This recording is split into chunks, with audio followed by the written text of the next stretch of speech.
This womanist work, we gonna get it paid. The views shared in this episode represent Kelli and Kendra, not our mama, our partners, our church, job, or sponsors.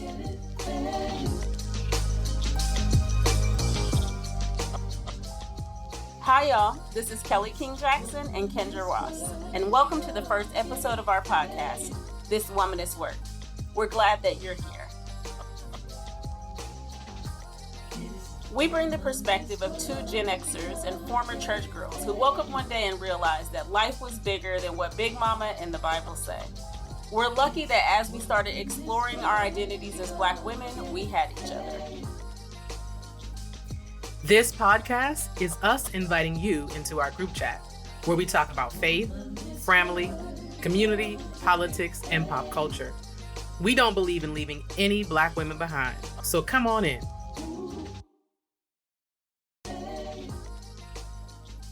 So, Kendra, I was thinking that we should catch people up on the group chat and how it started. So, for those of you who've never been introduced to us before, we are friends from undergrad. We met 30 years ago when we attended New York University.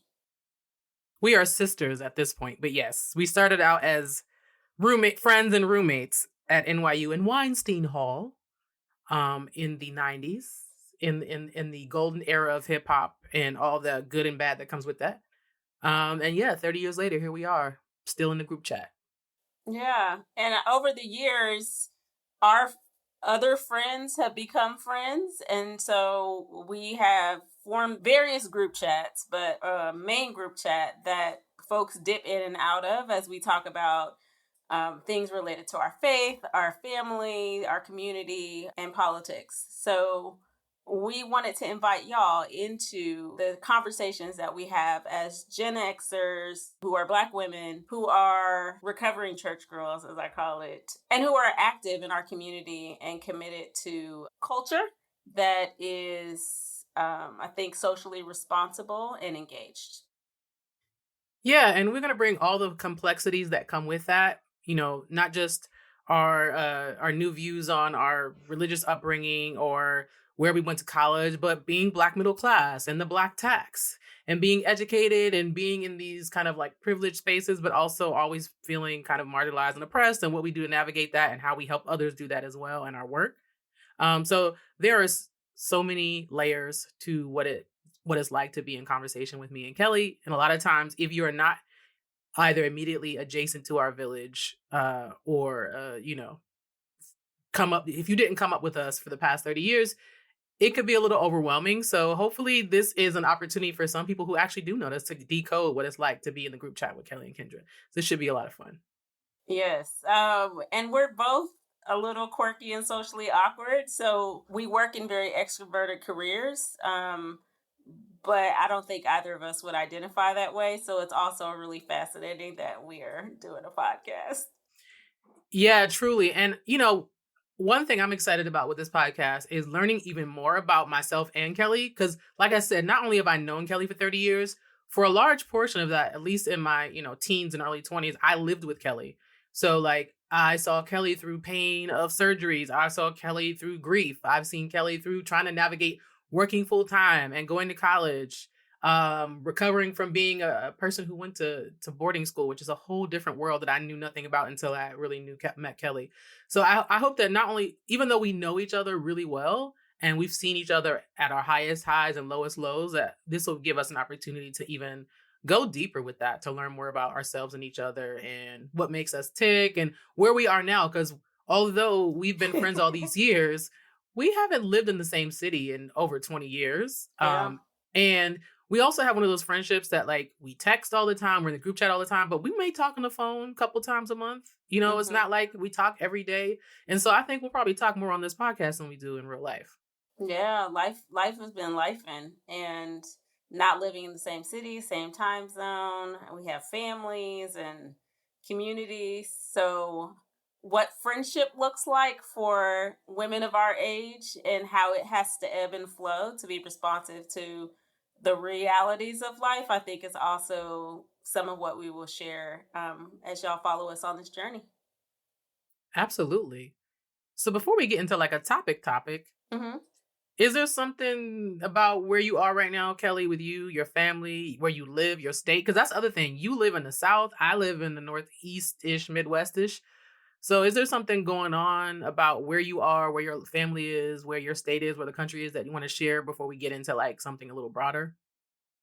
I mean, it's interesting being, I'm using air quotes, y'all, air quote progressive who lives in the South and who loves living in the South. So that is always a juicy, topic. At the time of this recording, we are just coming out of a hurricane. And so I'm just thinking a lot about what it is to be Black in the South and all the layers that come with that. As I try to live out my faith and my politics in real time. So that's definitely top of mind for me today. And I love that we're talking about this because actually Kelly, not originally being from the South, well, her peoples are. That's what Black people said. Well, her people from the South. Even though Kelly didn't grow up in the South, since she's been in the South for quite a while now, she is a diehard Southerner in the sense that like she doesn't let people talk about the South. She doesn't let people talk about her state. And yeah, my perceptions of the South have changed a lot as a result of my relationship to Kelly. Like, not that I ever had like a negative perception of the South, because again, my peoples are from the South too. Alabama on my mama's side, Georgia on my daddy's side.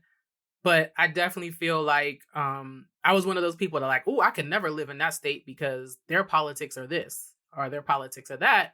And then like just watching Kelly and her family live out their lives in the state that they live in and in the South has been very eye-opening for me.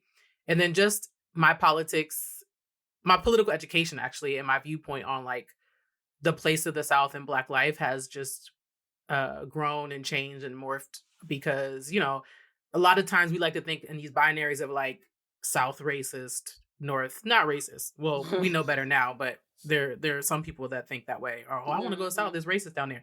Or South red, and where we are blue state, and all these like kind of it's all lies. It's all lies. It's all lies, and also it's way more complicated than that.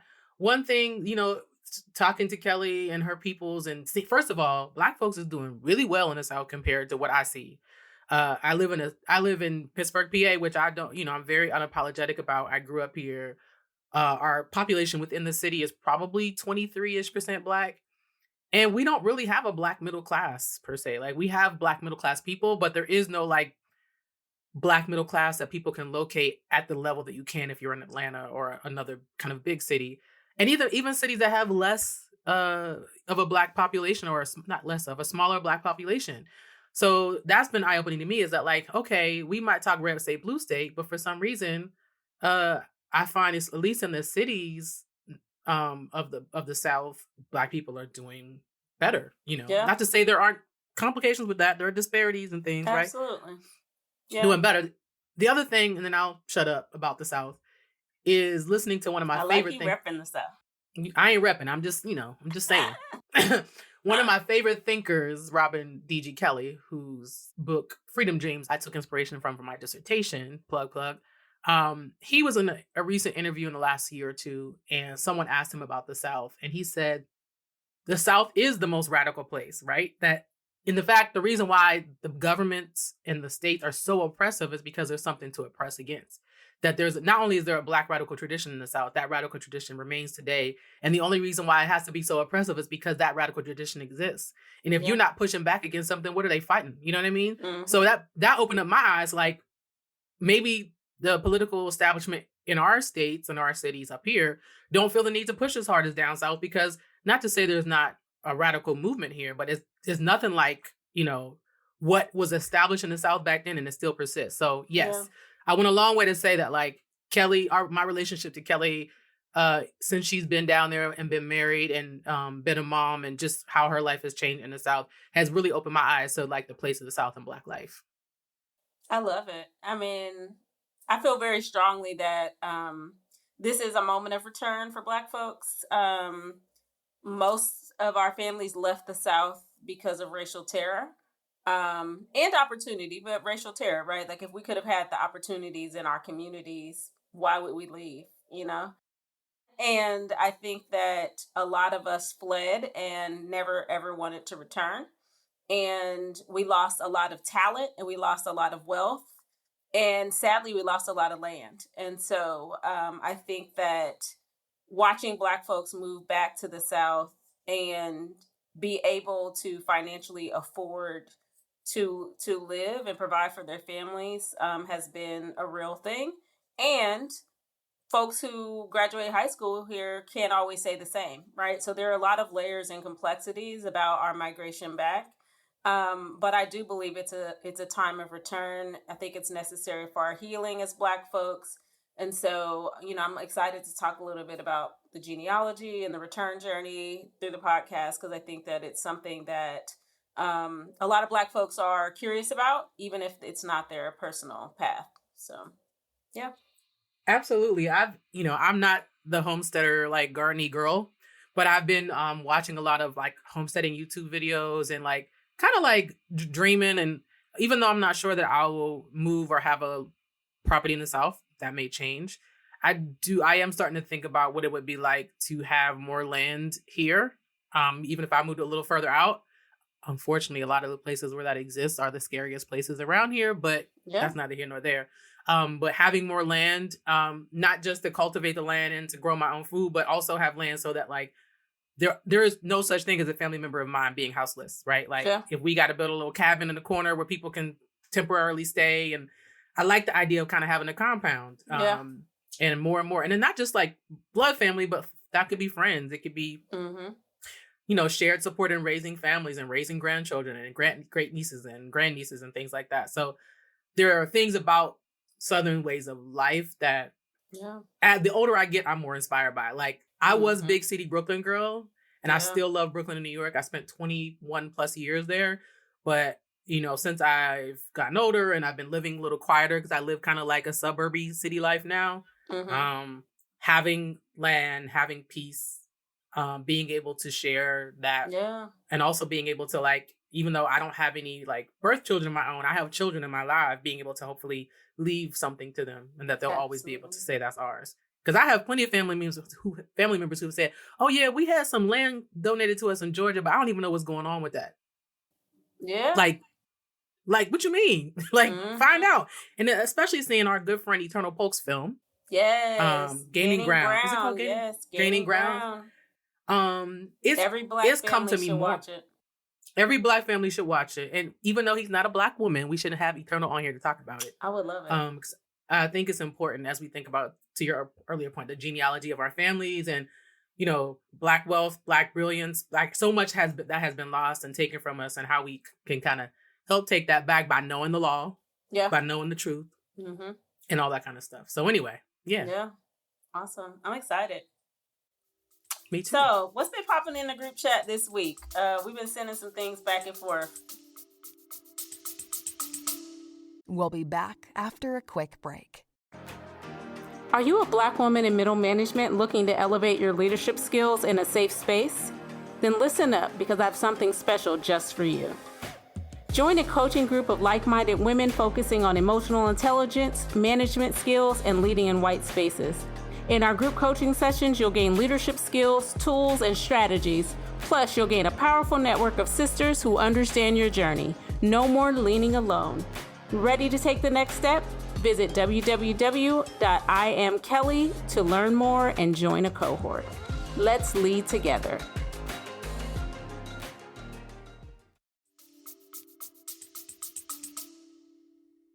Whew. One of the things that really struck me, since so much of why we started this podcast is rooted in our faith, and in our ever evolving womanist theology and theological perspective. We follow a lot of the other girls, millennials and Gen Xers and others, including some Gen Zers, who are questioning and disrupting and deconstructing their faith and saying, hey, I'm still a person of faith. I still believe in certain fundamental aspects of the faith I was raised in. But the but is important. But some things just, we need to deconstruct, and I'm not going to just toe the line anymore. Yeah. And so one of those accounts is The Unfit Christian. And just like every other kind of person out there, like I don't agree with everything the person puts out, but what resonates with me. And I never feel like anything is coming from a malicious or bad place. Mm-hmm. And I think the sister is brave for having these kinds of moments in public, figuring out who you are, what your faith practice is, and who you are in the world, what the world is to you, your worldview in public is a very hard thing to do because people gonna have things to say. And I have not done that to date. I think some of that will happen here. So I really appreciate the unfit Christian. And so this week they posted, I forgot her name. I apologize. Danielle Thomas. Thank you. Danielle posted a story that really hit home for me about us and our low self-esteem and how it comes from our family and from our church.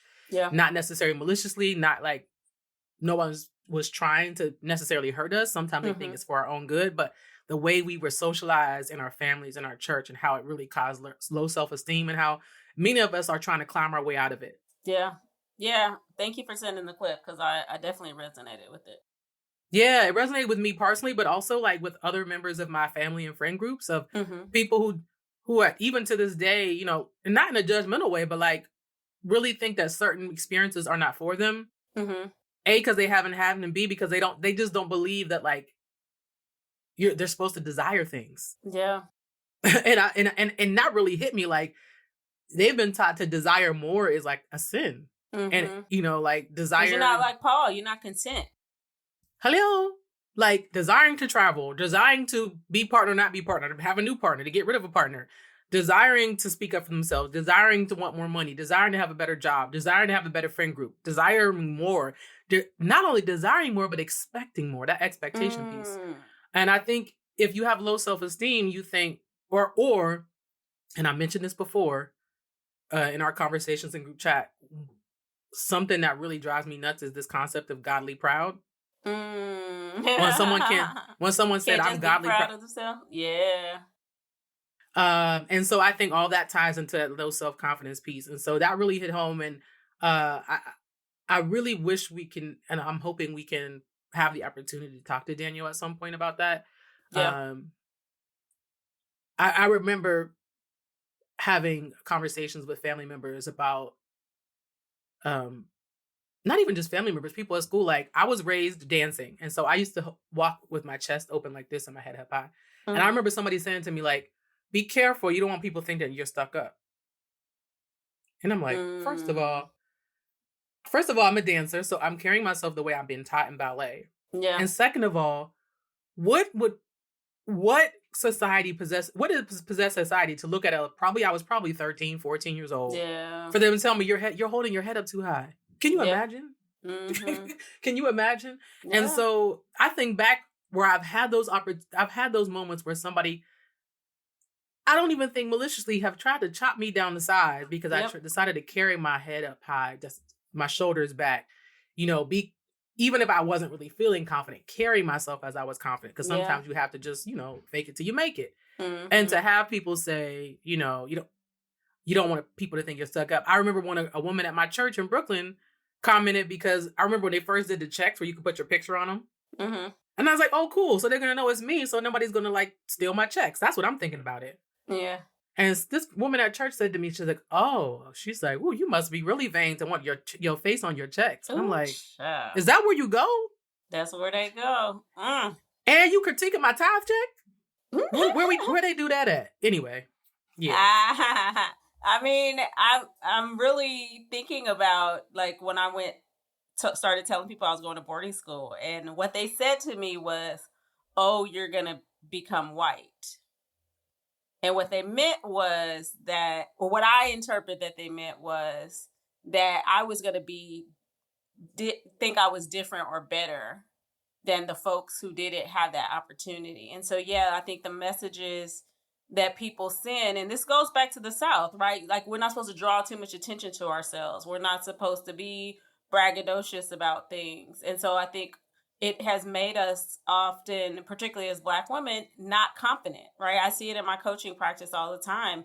People who dim their lights, they don't want to make other people uncomfortable by their ideas and the things that they want to contribute to the work that they do. And it's really caused a lot of harm, because where we could be is exponentially further if we didn't have this kind of negative self-talk that was given to us, quite honestly, often to keep us safe, right? And I Yep. think when we lead out of fear, we can't lead in fullness. And I know that's something this is like my whatever 55th round of therapy, but this round of therapy, I said I want to focus on these feelings of like I'm not worthy, right? And that is a very biblical term. Like, getting out of that mindset, because I feel like it holds me back from all the things I could be doing in my business. So yeah, I really appreciate Danielle bringing that up, and to also say, like, our families didn't do it on purpose, but it still caused harm, and we have to be able to name that and be able to move forward from it. So I'm taking, I had to take a note for the takeaways. And one of my takeaways today is, when we lead out of fear, we don't lead in fullness. That's so real. And the piece about a lot of times they did it to keep us safe, I think that's absolutely true, because they're like, I think there was a film or something I saw where they like, the mother admitted that they were chopping the child down to size because if she didn't do it, the world would do it and it would be worse. Yep. And I was like, ooh. Yeah.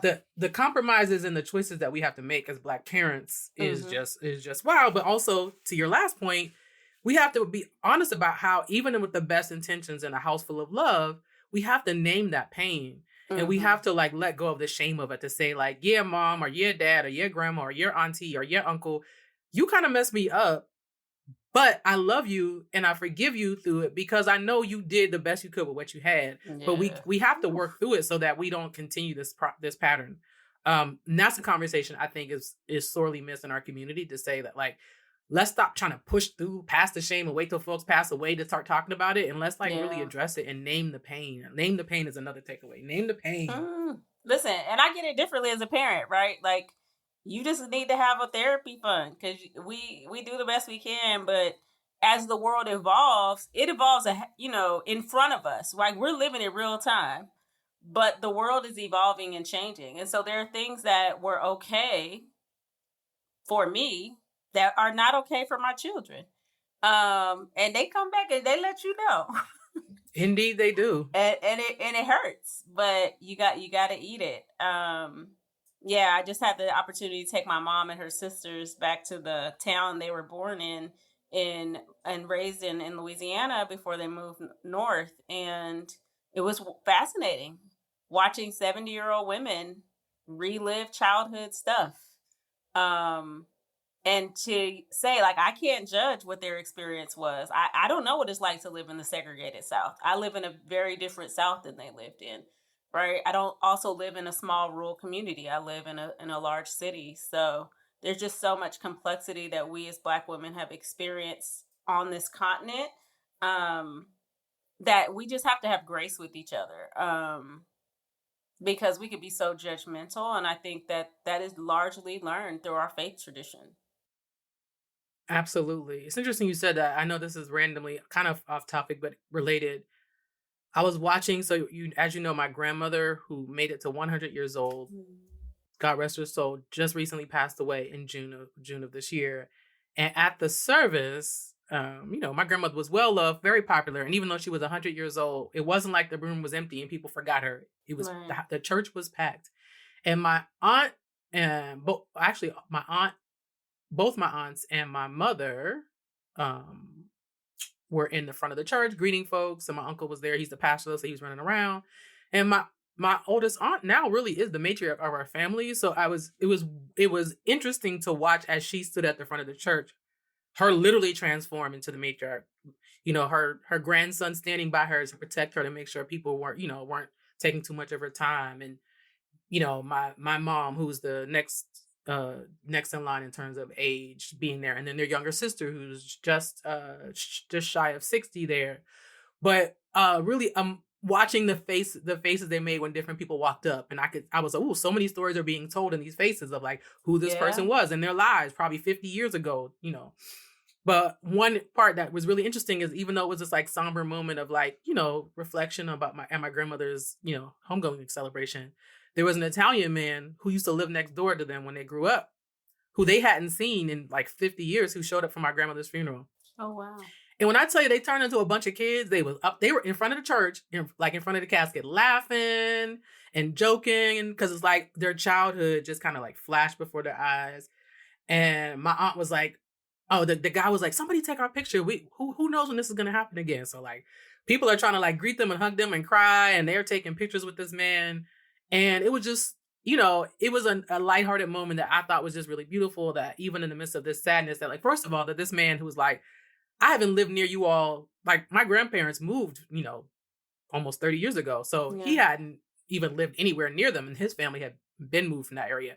But that when he found out that Mrs. Simon passed away, he showed up at the church, and they had that moment at it was at the viewing right before the service. It was just really beautiful to see that, and just to see like, my mom and my aunt are in their 70s. Yeah. And to see them have that moment, and just all the storytelling that went on in the faces right in front of the church, which is very, very, very interesting. And to know that my aunt and my mom are now really the matriarchs of the family is wild to think about. Yeah. Oh, man. My grandmother will be 95 in August of 2024. And I'm trying to imagine her like in her 20s in Louisiana with 7 children, living in this rural town, trying to get these girls to church. So I was able to take my mom and her sister to their childhood church. And the one who left when my baby aunts are they not babies, y'all, but my baby aunts are twins, and they were 3.5 when they left the South. And so the church that we visited was really small. Like we were half the attendees, pretty much. It was about 7 of us in there. And there was a guy in the back who felt so ancestral with his energy. It was fascinating. But he was in the back, and he had a guitar, and he had a tambourine and a mic. There was no piano, but he kept the beat, and he was singing the song. But before we were going to dip out, he said, don't come and take your gifts with you. I know that's right. Jimmy Blue Band, whatever his name. I said, what? And I was just thinking, like, he's giving his all, right? There are many people who be like, why do y'all still have a church? It's 7 of y'all, right? You don't have a pianist. You don't have an organ. You don't have nobody on the drums. And he's like, listen, I'm here to worship, and you're not going to come up in my church and not leave something behind. So my aunt got up, and it was such childlike energy. Like she hopped up like she was a little kid again and got on that mic. And baby, I was like, we singing solos? That's what we doing? Oh, what she saying? Jesus is real to me. Real. Jesus is real to me. I know that's right. I mean, she went and she took it around a few times. I was like, ma'am. Did they start getting to stomping their feet and things? Everybody started singing. Even the little boys we saw when their mama dropped them off, they were not happy they had to serve in church today. But it was very precious, right? So I do think that these moments of the childlike wonder and joy, like we need more of that, right? Mm-hmm. We don't need to live in the shame and the darkness all the time, but that lightness, I think there's an invitation for us right now.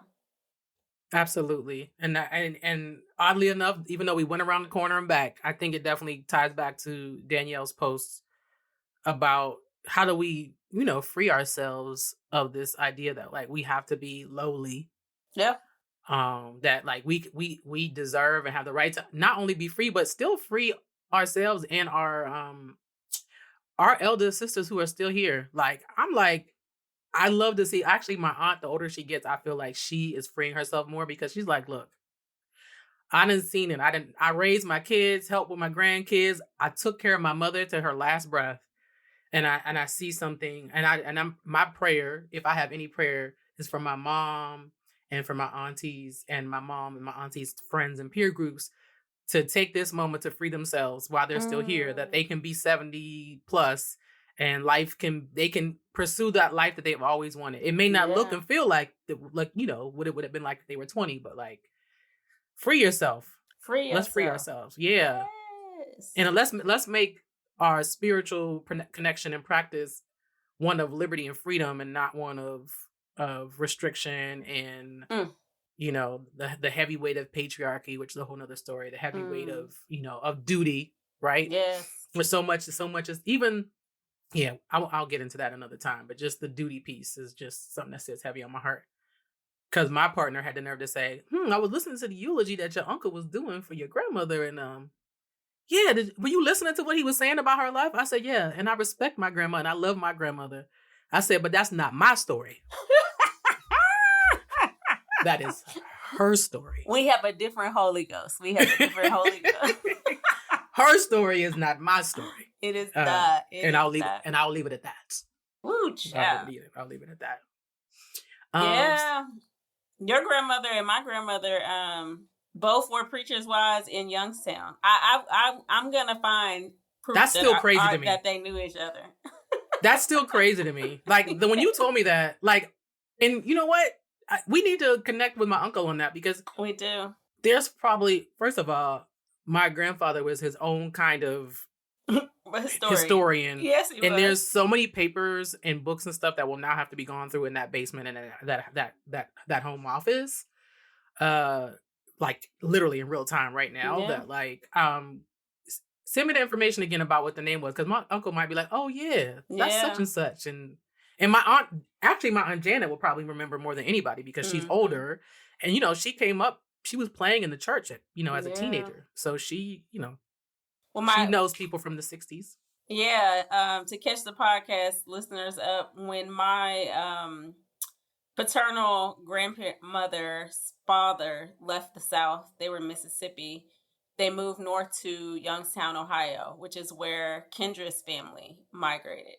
So the likelihood that her grandfather or her family and my family knew each other is very high in such a small community. So the universe does nothing on accident, I have learned. At all. Yeah. And it's just, Youngstown of all places. It's not like it's, Memphis. It's a city that people are, well aware of. Youngstown, Ohio is a very niche place. It has a lot of history, of the labor movement, history of like civil rights, history of so much. And my grandfather and my great-grandfather, who was a preacher before him, are deeply rooted in that history. My great-grandfather also, he was in Youngstown. He had a church in Philly. There's a whole story. But yeah, I'd love to find out. We might be cousins, child. Ooh, child. That is going to be so much fun. Oh, yeah, for sure. Mm-hmm. For sure. As your producer, I'm just going to hop in here and say this is a whole podcast episode right here, unpacking the potential genealogical connections and all of that. That's amazing. It. Yeah. Thanks for that. Thanks, Prod. Yes. So let's see. What else was in our group chat?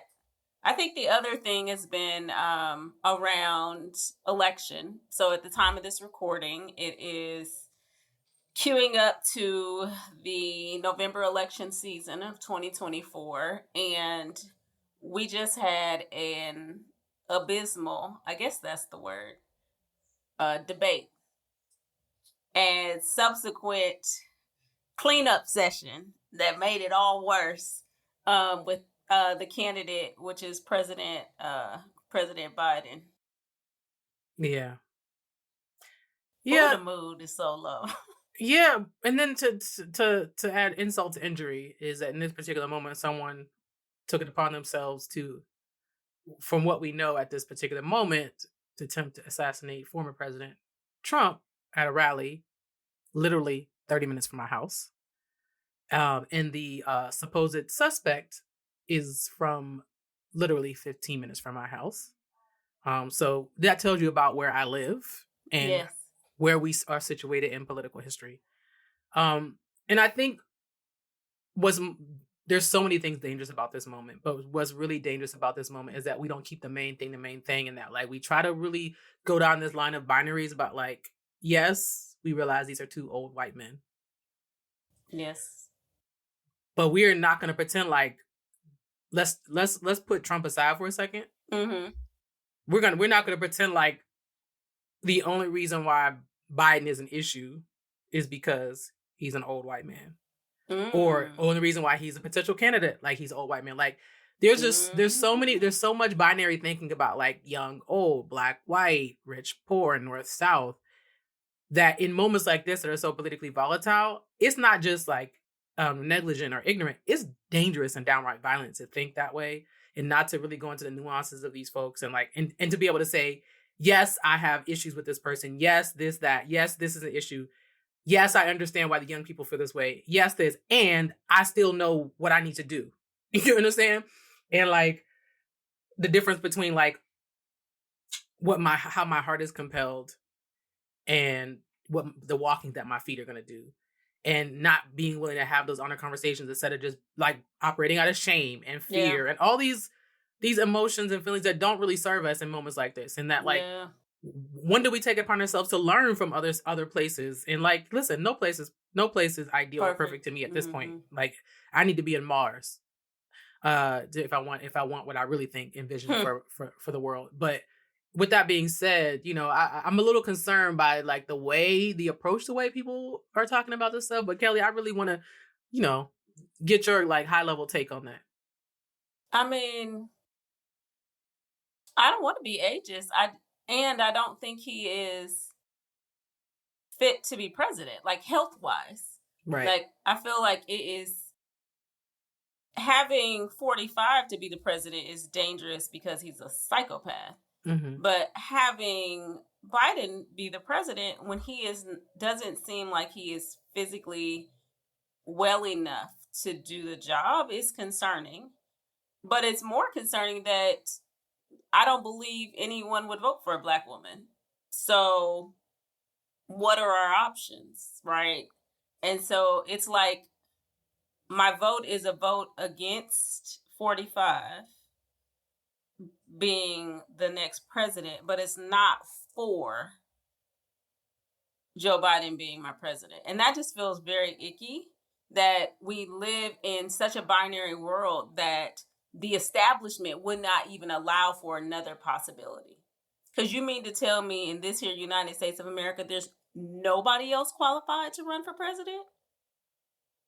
Like, what are we producing in our leadership if nobody else in the world is qualified? And why are we still using the same definitions of qualification? Right? Like who gives the endorsement for qualification? But we're gonna have to stop learning how to allowing ourselves to be put into the binary, because otherwise we just keep getting a bunch of bad choices. No, I appreciate what you just said, and you actually just kind of really went deeper with my point in the sense that, like, yes, Joe Biden is of a certain age, and as Auntie Maxine pointed out, so is she. Mm-hmm. She's older than him, mm-hmm. So he's not an issue because he's older. Mm-hmm. Him being older is probably exacerbated his health issues, obviously. Mm-hmm. And his health issues make him unfit because he can't operate optimally. Yeah. And so just the way that you took the time to unpack that in a way that didn't just say, he old, get him out of here. Yeah.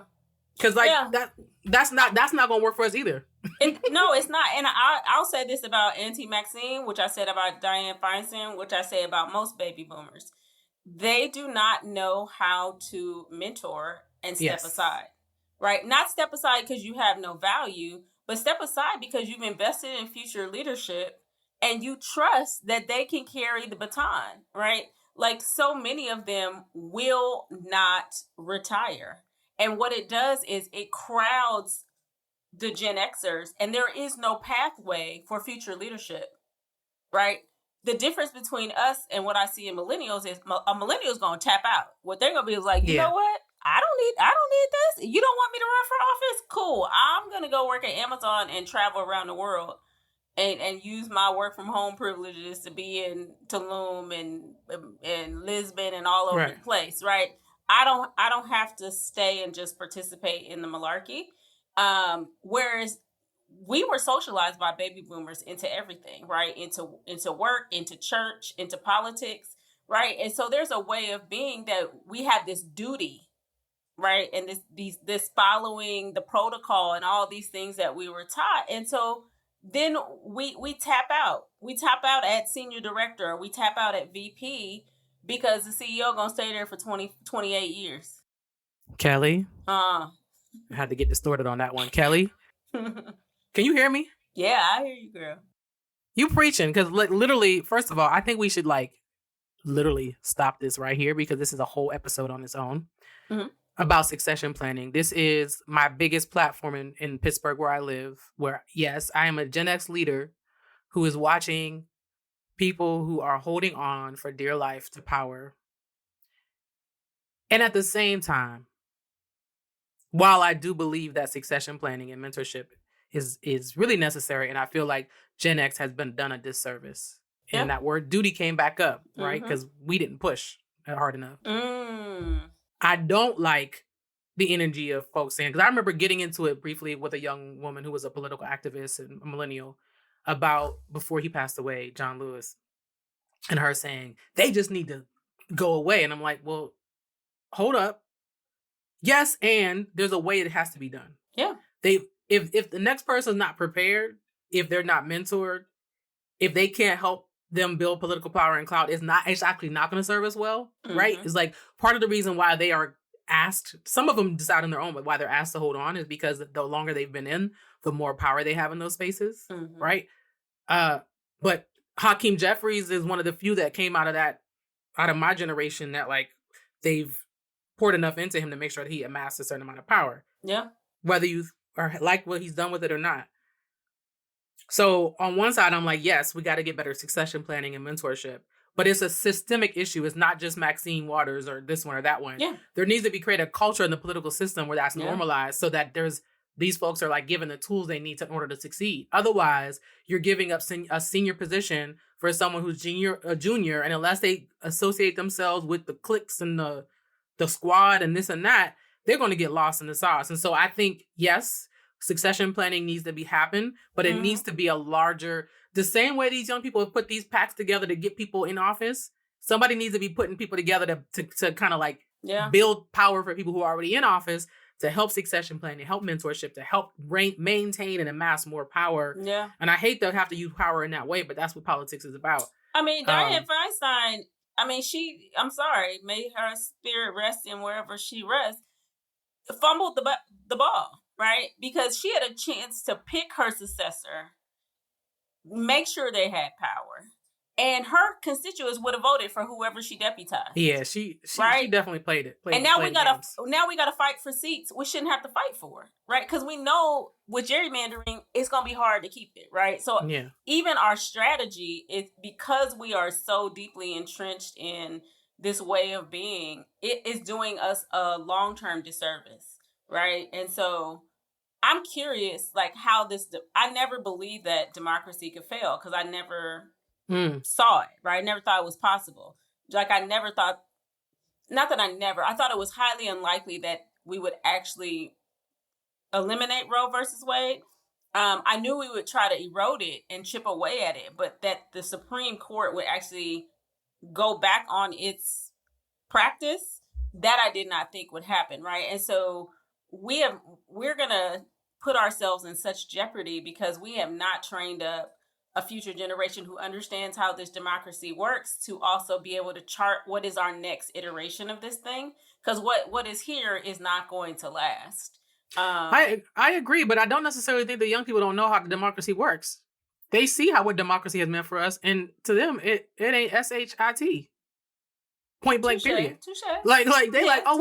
We got your number. We don't want no parts of it, right? Yeah, so I think that is also part of it. I agree. Yeah. Yeah, I'm not saying all of them. There are some people who they're just talking, freely. But for a lot of people, they're like, oh, we get it, and we don't want any parts of it.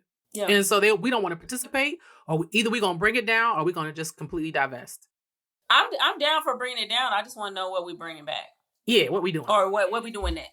And I agree with you. And I agree with everything you said about Dianne Feinstein. I think she's a particularly egregious example. And I think that she had a personal responsibility to make a different decision, and she didn't. And then she left, and all hell broke loose.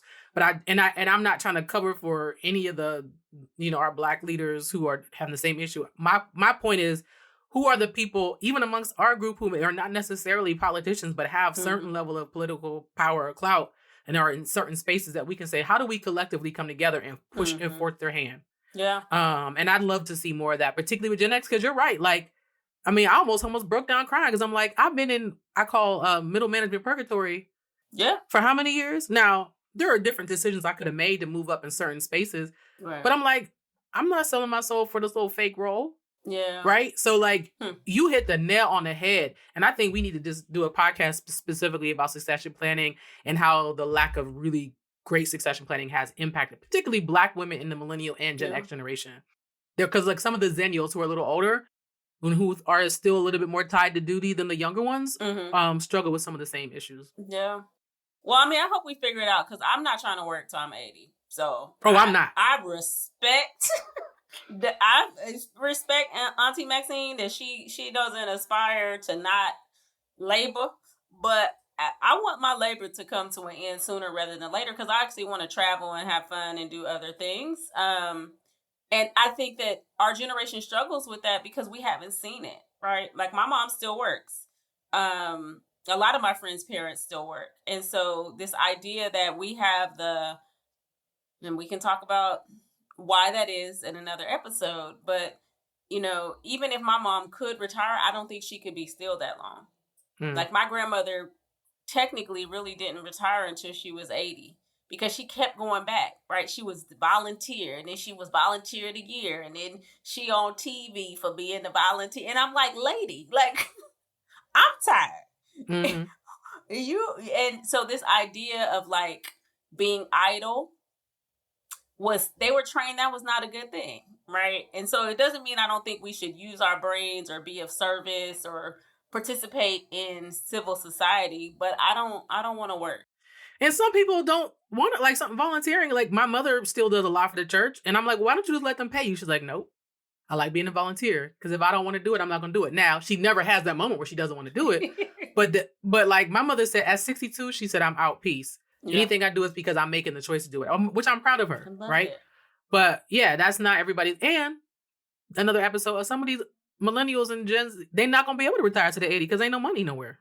They ain't got no houses. They ain't got no wealth building. Apparently, we ain't gonna have no Social Security. So we ain't leaving them a good world to be able to retire. So that's a whole nother story for another day. But anyway, let's wrap this up. Any particular last thoughts you have about this conversation or like takeaways you want to leave folks with before we go? Yeah. I think I'm taking away like how do I live into fullness now? Yeah, if I could put down shame and this worthiness baggage, like what is living into fullness at 50 versus some, when whatever happens, what could that look like for me? Like what can I accomplish and contribute to the world if I can put those bags down? That's really a great way to put it, Kelly. I've been in this space where I've been trying to financially prepare myself for a sooner future. I'm working on trying to like partially retire by 55.